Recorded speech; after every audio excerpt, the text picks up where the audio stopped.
Hi y'all, how's it going? If you don't know me, my name is Nurse Connor. We're gonna have a couple more people join here in just a second. We're gonna be chatting a little bit about mental health. I'm just waiting for my pals to hop on here. All Hi. right. Hi. Hello. So great to I see just you. started. Good to see y'all. How's it going? It's Good. going well. Hey. What's up? What's up? How y'all doing? Good. Good. Excited to start this conversation. Me too. Yay. Alrighty. So we're going to be talking about mental health, basically diving into nursing mental health and how important it is to talk about this, have these conversations, and just have open conversations amongst each other. The last couple of weeks, Connor, Hadley, Mike, and I have actually gotten to know each other a little bit better. We shared our stories with each other about a weekend ago in Atlanta. We actually filmed a short film kind of dedicated to Nurses Week, but nurses as a whole. And we were able to share vulnerable experiences and have an open conversation about nurse mental health. It was an incredible experience. I kind of feel closer to each of you through that. So I think we should just dive in and hey, Mike's back. I'm back. And each of us introduce ourselves and go from there. Perfect. So I can start. Please. All right. I'm Sarah Warren. I run She's in Scrubs, just right. Talk a lot about nursing related issues and speak our mind and really open up some hard conversations within our profession and within healthcare as a whole. Been working as a nurse for 4 years, and mental health is a really important subject to me because I experienced moral injury and burnout at the beginning of my career, 1 year into nursing, and it's actually why I started going to therapy was because of the impacts of nursing on my mental health, even before the pandemic. Then diving into the pandemic, diagnosed with PTSD, depressive symptoms, and having to manage that for the last 2 years has been really difficult. So I try to be open and honest about my experience so people know they're not alone. Connor, do you want to go next? Sure. Well, thank you for sharing all that. My name is Connor, Nurse Connor on TikTok and Instagram. I have been a nurse for about 3 years. This is my second official Nurses Week as a minted registered nurse. It's very exciting. And my background is in ICU and ambulatory surgery. I make videos about just my views on some nursing stuff and some comedy and just kind of whatever comes to mind. And yeah, I am really honored to participate in this conversation as well. I think that nursing has definitely had an effect on my mental health journey. I started going to counseling during nursing school, actually, and then have had to do a lot of maintenance with my mental health over the last few years, just working through the pandemic and everything else. So I think it's really awesome that we're talking about this, and I'm glad to be part of this group that's really open about the issues with mental health that's facing our profession. And Hadley. Hey, I'm Hadley. I'm Nurse Hadley on TikTok and here. I've been a nurse for 7 years. I feel so old. And I've worked in hospice, end-of-life care, elderly care for 5 years. And I mostly talk about life as a hospice nurse. It's not a very well-known specialty.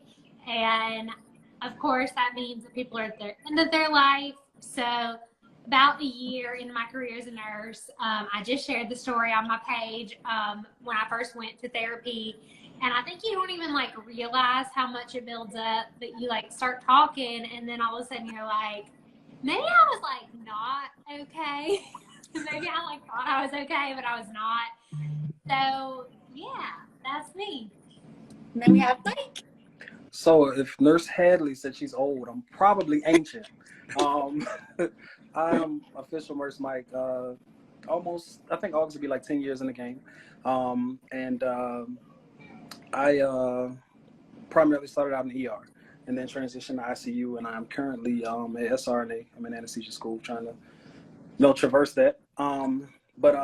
Yeah, I think I'm similar to Nurse Hadley. Like until I started talking about it the other day, I didn't really realize the impact that it had on me. A lot of times you kind of suppress things, right? You kind of move on and go to the next patient, or you go to the next thing, like no time for this or that. And I definitely think stress can weigh on you.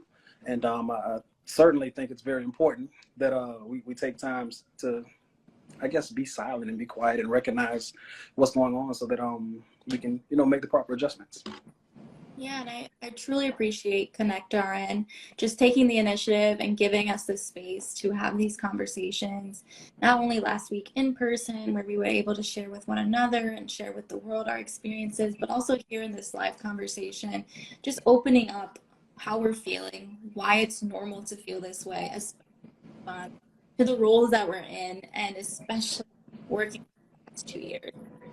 So one of the things that I'd ask each of you last week, and just in general, is how have you been coping? What kind of things have you been able to do, not only through therapy, but what have you been able to do to cope with your mental health? And what has been the impact the last 2 years for each of you? Connor, if you'd like to go first. You said Connor? Yeah. Okay. Yeah, I think it's been tough trying to get creative with like how to do maintenance for my mental health, especially with COVID, just because a lot of the things that I would ordinarily gravitate towards, spending time with friends and, hanging out, like going out and doing things, is a huge way that I would ordinarily take my mind off of a lot of what I see at work and decompress and do all the things that I ordinarily like to do. But we do not live in the most ideal world right now, and haven't for a little while. And I think that has really had to change. So something that, I was really feeling at the beginning of COVID, when shutting down was new and the trauma of it was very, very fresh, was just this feeling of isolation, because we had to be, right? We were isolating. I was a COVID nurse. And that is tough for me as like a chronic extrovert. Like I really have a tough time not like getting the love on people and just like chat. So it's kind of opened the door for me to be a little bit more introspective, and I've really grown in journaling. That's been like a huge thing that I've always done on some level. I'm kind of a bad journaler. I have a running narrative that's always kind of going, but really leading into that and putting a lot of my experiences on paper and being able to externally process has been really, really beneficial. And just like contextualizing a lot of the experiences I've had and centering myself. So that's been, outside of counseling, just like a really good reflective practice, and something that I've really enjoyed looking back on my journey over the last few years, reading those entries and saying like, wow, like I really have come so far in progress with my mental health. Oh, it's so special to see your own growth, right? And see that you kind of, that's empowering. I really love that. I actually have like 10 different journals that are all empty. I keep buying them because they're cute from Target, and then not writing anything. Same with, like, I just buy them. Months, years pass, didn't write anything.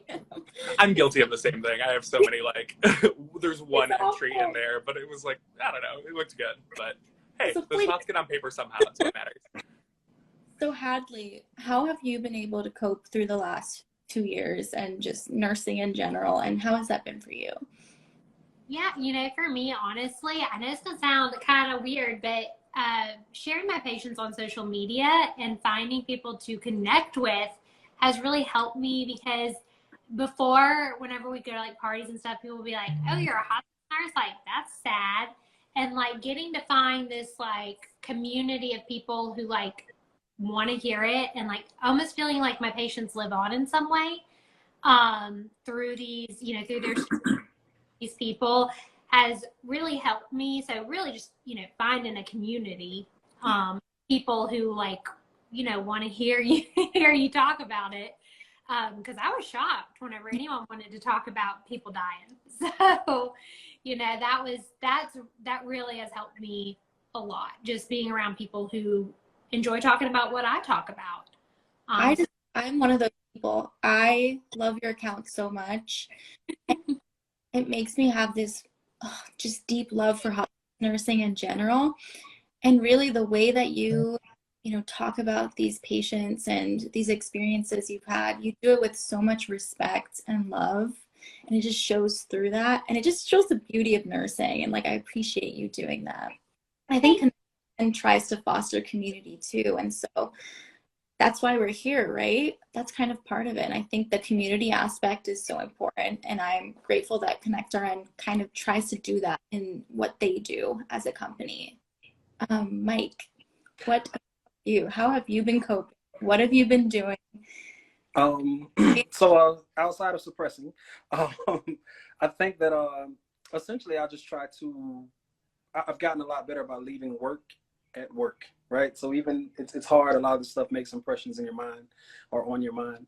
And what I've come to find is like once I leave work, that's it. I come home, I enjoy family, I enjoy whatever it is that I like to do, you know what I mean? Whether it be watching Power or whether it be riding the bike to the park, whatever. I think also too, work and seeing what we see at work helps me to enjoy and appreciate those simple things that we sometimes look past much more. So yeah, I'm a little bit opposite in that sense. I rarely even post about work that much anymore. Like I did initially when I first started, but now more so it's like I definitely drop a meme or something funny in a heartbeat.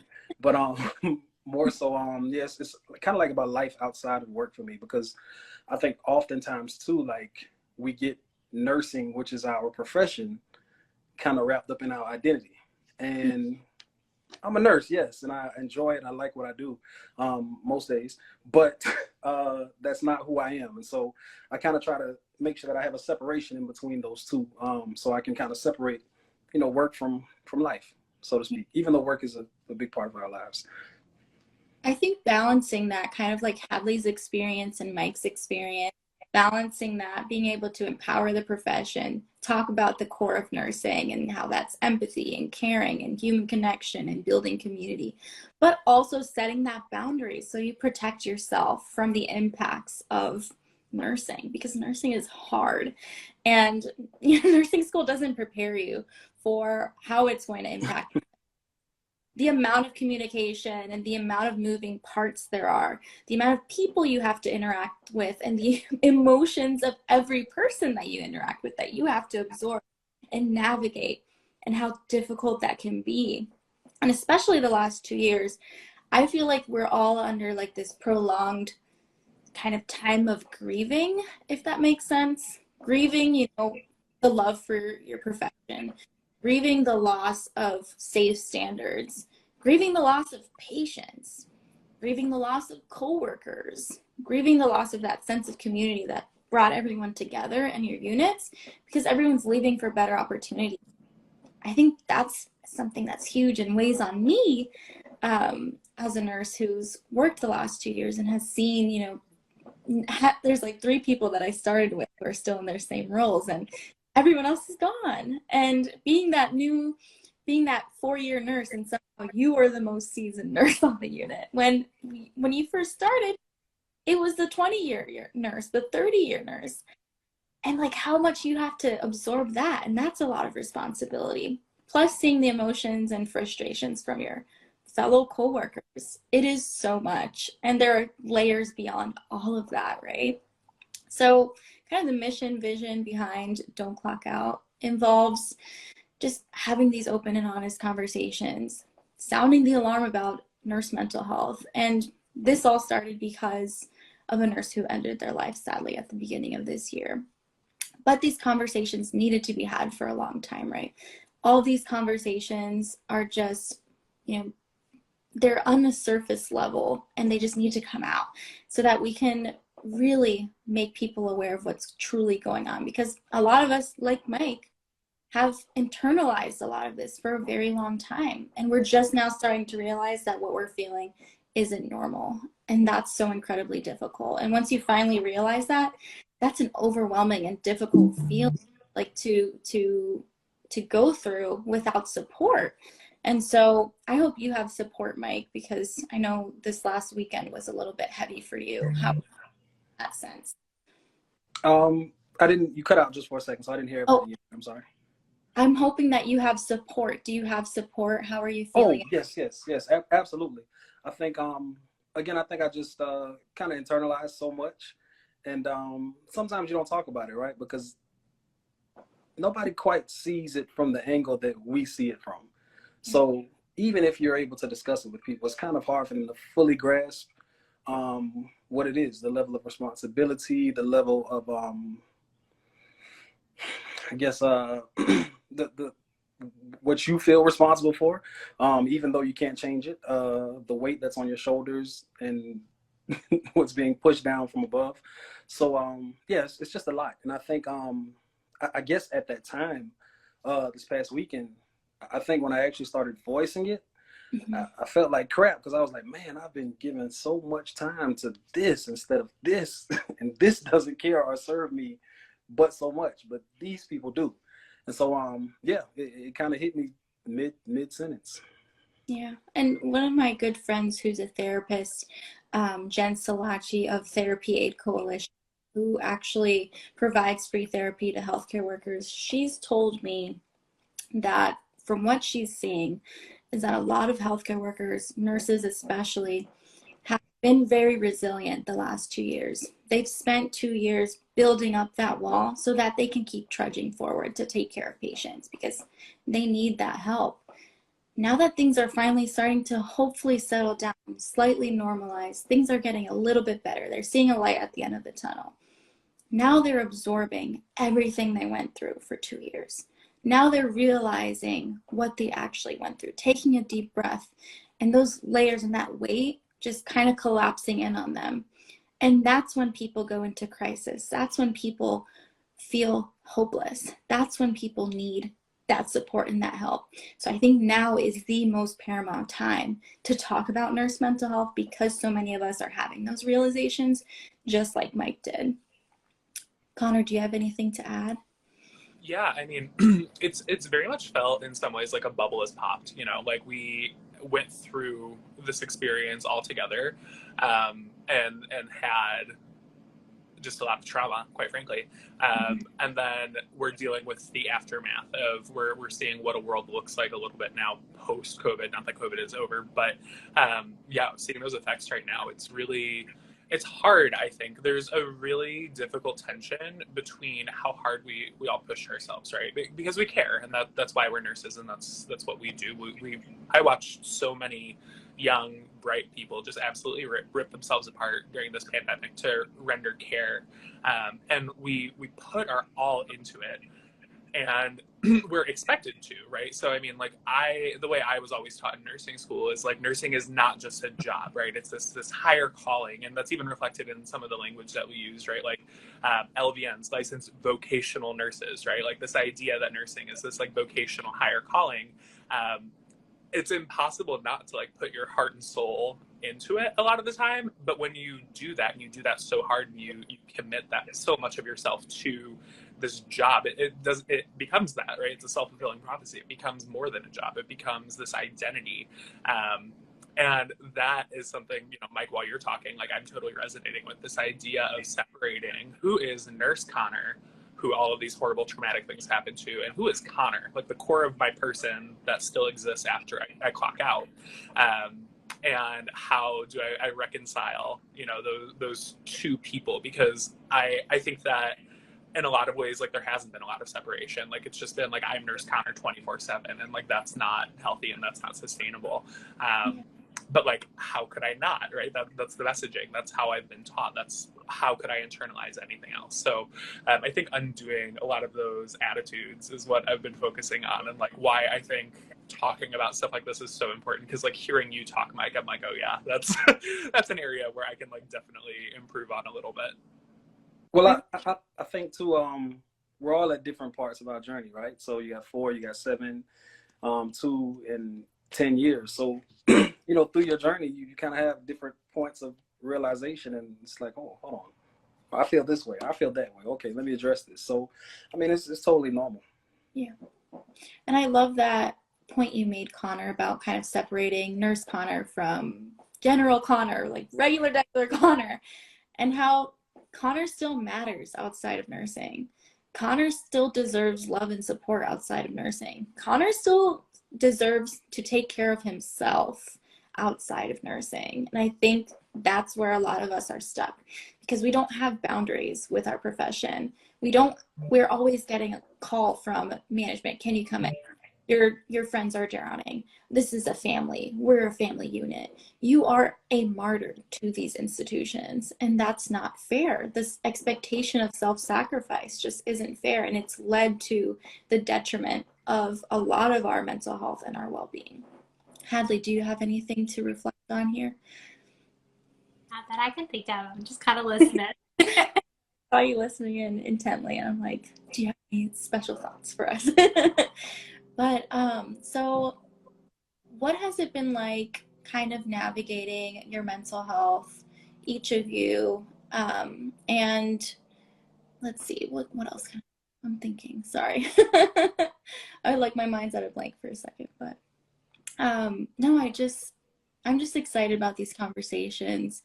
I'm excited to be able to reflect with each of you. What do you think hospitals can do to support us? What do you think employers can do to support us? Because we see people like our friends at connectRN who are, empowering us to have these conversations, who are showing up for nurses, who have dedicated Nurses Week to showing how there are weak Nurses Week gifts and how they want to give us something better.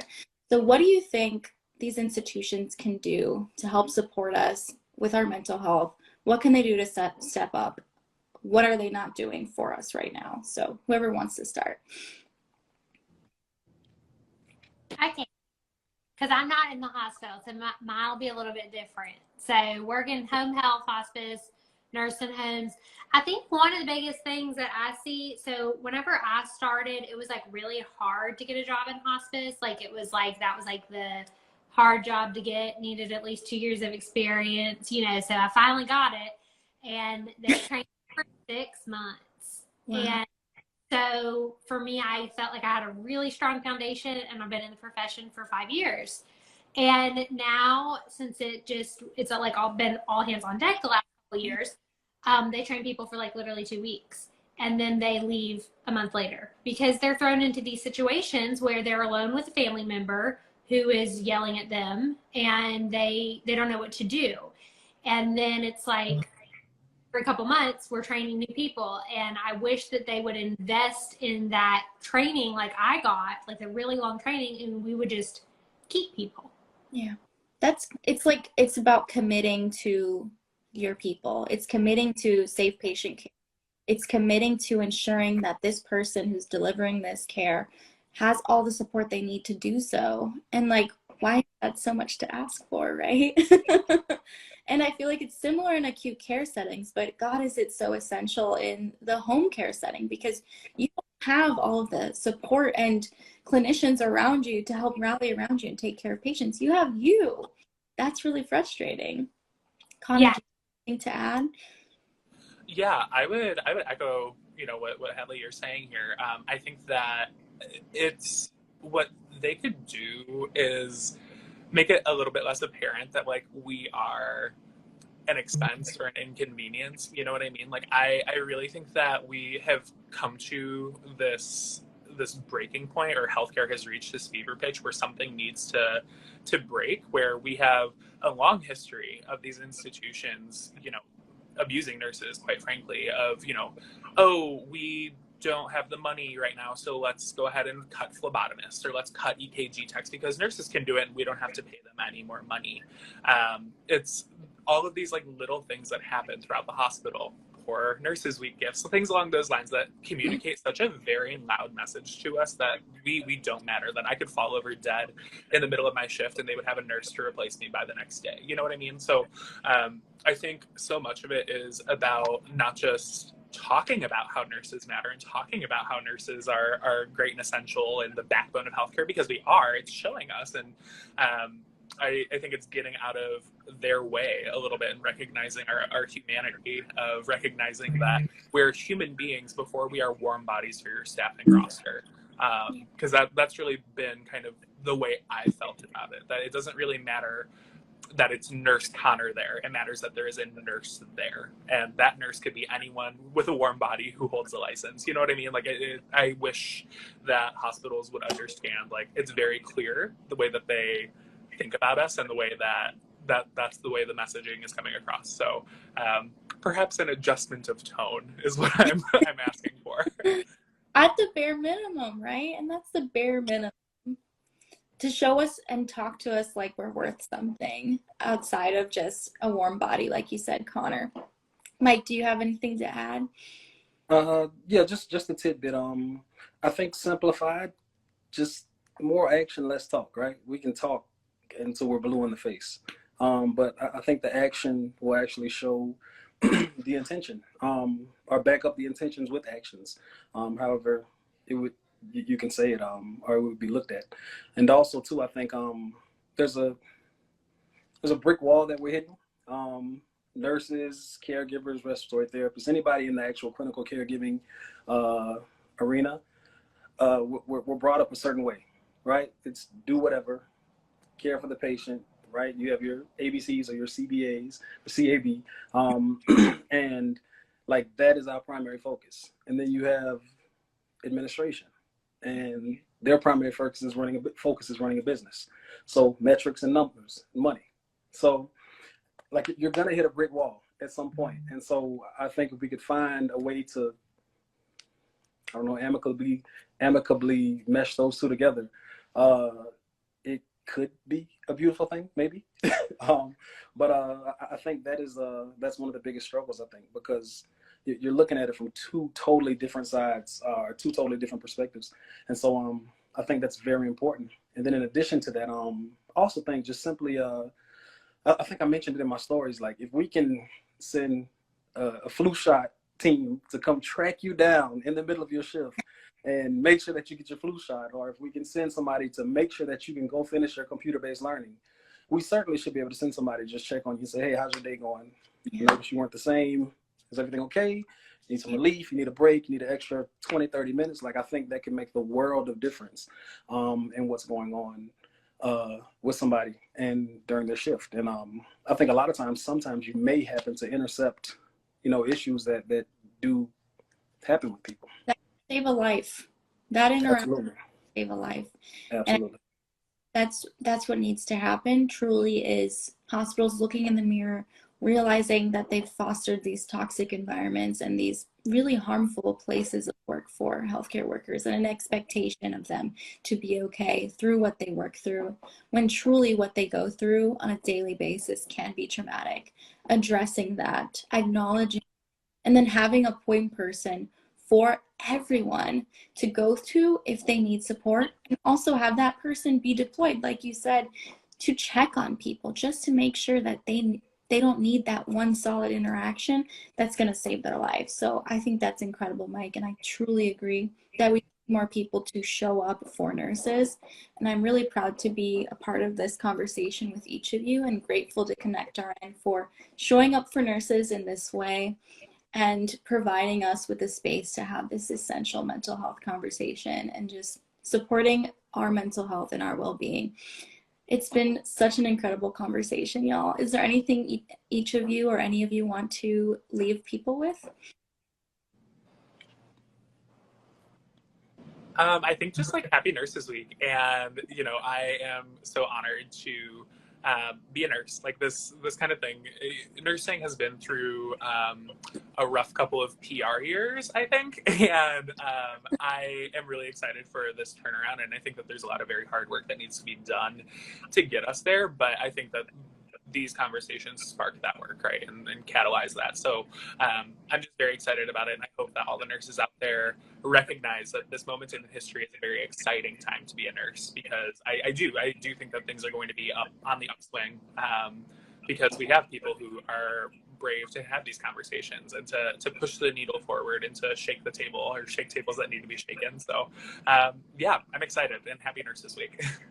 Happy Nurses Week, everyone. I think if we can have these hospitals address the environment detrimental to our mental health and our well-being, to create safe spaces for caregivers, that would be incredible. And I think calling for that, and I truly believe there's momentum for change. And I'm proud of this group of nurses right here, being vulnerable with nurses and having these conversations, and for your time last week when we got to film your thoughts and your emotions. I really appreciate each of you, and I'm proud of each of you. Thank you. Do we want to say goodbye to everyone? And thank you to everyone who came by, took a peek into our conversation. Yay! Well, we appreciate it.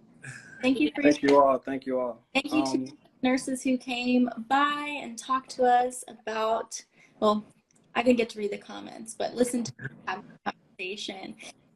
We appreciate each of you, and thank you, connectRN, for allowing us to have this really incredible and empowering conversation. Thank you, guys. I don't want to say goodbye. It's see you later. And see you later. Bye, everyone. Bye. Thank Bye. you.